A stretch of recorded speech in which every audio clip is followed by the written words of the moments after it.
An exiled Fijian human rights lawyer and former politician says the Great Council of Chiefs must acknowledge its past mistakes to prevent history from repeating itself. Reinstated last month by Sitiveni Rambuka, the Great Council of Chiefs had been removed by former Prime Minister Frank Bainimarama over its refusal to support his 2006 coup. The council is a pinnacle of Indigenous affairs, but has been accused of being a racist institution because of the positions taken by its membership over Fiji's four coups in 1987, the year 2000 and 2006. Lawyer and former Fiji Labour Party leader Aman Ravindra Singh says the council must reinvent itself to serve all Fijians. He told Koroi Hawkins he spoke with many chiefs over the 16 years that the council was abolished about these matters. If you purport to be the Great Council of Chiefs, then why do you need the government to crack the whip and then you go jumping? And why do you need the government to crack the whip and you go silent? The Great Council of Chiefs, for its traditional role as it is part of the indigenous societal structure, it should not come under government control at all. So what I have campaigned on and what I did put out in my proposal in 2018 was that the Great Council of Chiefs should hereby become an autonomous body. It should have its own secretariat, it should have its own offices, and it should govern and rule itself. Thereby, the 14 provinces should all pitch in the money every year, and that's how it should run. It should have its own general secretary, own president, albeit whatever positions people decide. And it should not and no longer fall under legislation put in by a government. Because the danger is, today, this government has reconvened them, they've called them, and they've sat and met last week.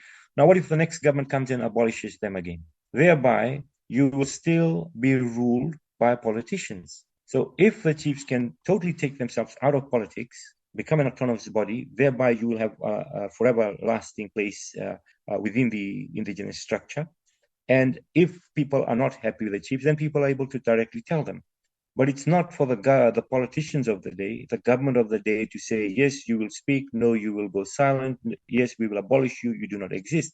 You see, that is the danger that we have just come out of. And that's what I'm hoping is going to be the next step at some particular point. But if the chiefs are going to resubmit themselves to the government of the day and to politicians and to legislation, then they will once again face big problems. That's one. And my proposal for an autonomous body, totally independent, is that chiefs must stay out of politics. You must stay out of politics. To break that down further, do not come under control of the politicians. Do not show your favors or be in favor with politics and politicians. Yes, you may decide which way your clan or your tikina or the province will vote in consultation, but people have moved on, and people can decide. It's for them to decide which way they want to go politically. But when the chiefs have aligned themselves with politics, dirty politics, things have become very problematic. Now, I want to turn to the Hindustani community in Fiji and the fears around this body. Its reinstatement, we heard lots of reassurances being made by Rambuka, by the chiefs, by the churches about this, calling for calm and that people should not be fearful and that all Fijians will be treated equal. You laid out a bit of the history there for the Hindustani community in Fiji. Why is this a worry now? As I mentioned, in 87, in 2000, firstly, due to the very overt racist coups, and what it was, if you are being attacked either as a people or as a community, and while you're citizens having every right to be there, how would you feel? Obviously, you would be disgusted, you would be worried, you'd be concerned about your safety, the safety of your children, the safety of the next generation, the safety of your home. And everything was done wrongly. The coups were wrong, the home invasions, people were driven off their land, driven off their farms. Home invasions had been something which was an ongoing issue. So yes, there were and there still is a lot of concern in the Hindustani community. And my only way forward, my suggestion is simple. The rule of law must apply. Everyone must be treated as equals before the law, and there should be no favoritism. Now that the GCC has reconvened, it is very important that the chiefs now clean their image. And the first thing to do is to make sure that they're no longer shown to support controversy. They should no longer be supporting coup leaderships. They should no longer be supporting drastic policies which are racist in nature, discriminatory in nature. What the chiefs are going to have to do is obviously have a total facelift. They need to accept certain facts to be relevant in today's society in Fiji.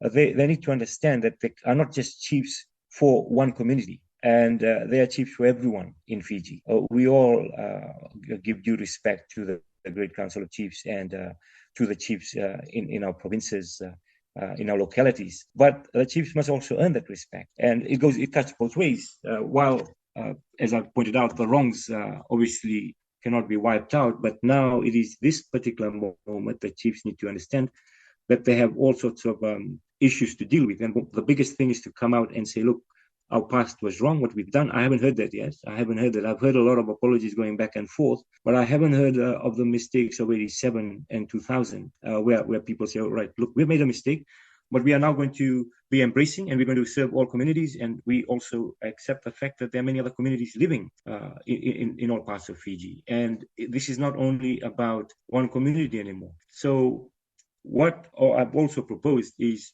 as an autonomous body, the GCC, to focus on its core work, which is to look at the interests of the Tauke, to promote the culture, to promote the tradition, and at the same time, all matters to do with the native land to be consulted with, to be talked about with, and to be discussed with the government of the day. So if the GCC is able to reposition itself in that manner, a lot of mindsets will change, and people will understand that the GCC is no longer what it was in the past in 87 and 2000. And now it is all about a better Fiji, and it is all about one people and moving forward. Now, very quickly, the biggest reason why Vorenga Bainimarama had suspended and then abolished the GCC was because they were not supporting his coup. That was the sole reason. If they had supported his coup, the GCC in 2006, then they would not have been abolished. But you see, that's the dangerous place that they landed after supporting two earlier coups in 87 and 2000.